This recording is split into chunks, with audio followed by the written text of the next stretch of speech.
মনোনয়নপত্র যাচাই বাছাইয়ে আমরা বৈধ হয়েছি। আল্লাহ পাকের মেহরবানি, শুকরিয়া, আলহামদুলিল্লাহ।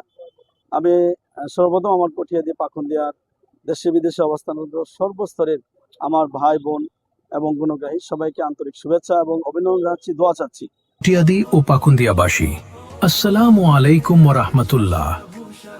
নেতৃত্ব মানে কেবল পদবি নয়, নেতৃত্ব মানে দায়িত্ব। নেতৃত্ব মানে ঝড়ঝঞ্ঝায় মানুষের পাশে ঢাল হয়ে দাঁড়ানো। কিশোরগঞ্জের কটিয়াদী এবং পাকুন্দিয়ার মাটি ও মানুষের পরম বন্ধু পরীক্ষিত জননেতা মাওলানা শফিকুল ইসলাম মোড়ল, যিনি একাধারে একজন বিশিষ্ট ইসলামী চিন্তাবিদ, শিক্ষানুরাগী এবং পরিচ্ছন্ন রাজনীতিবিদ।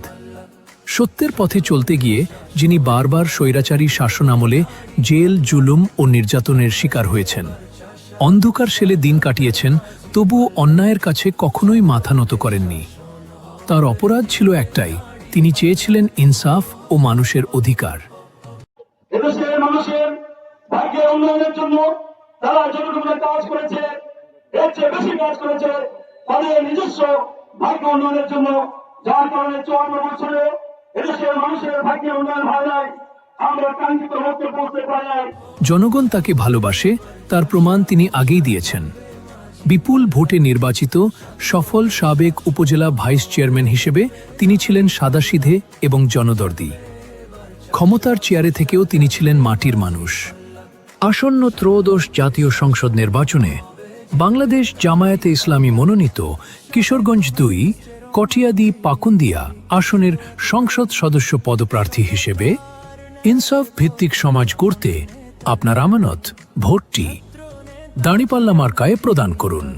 মনে রাখবেন, শফিক ভাইয়ের বিজয় মানেই আপনার আমার বিজয়। আল্লাহ আমাদের সহায় হন। শিক্ষানুরাগী মানুষ তিনি, নাই তো অহংকার। শফিক ভাইয়ের মতো মানুষ বড়ই দরকার। ডানে বামে চাই না, পাল্লায় ভোটে সতলোকে শাসন চাই, পাল্লায় ভোট চাই। কিশোরগঞ্জের মাটি, পাল্লায় ভোট চাই। জাগবে এবার চাষা ভূষা, জাগবে মাঝি মাল্লা।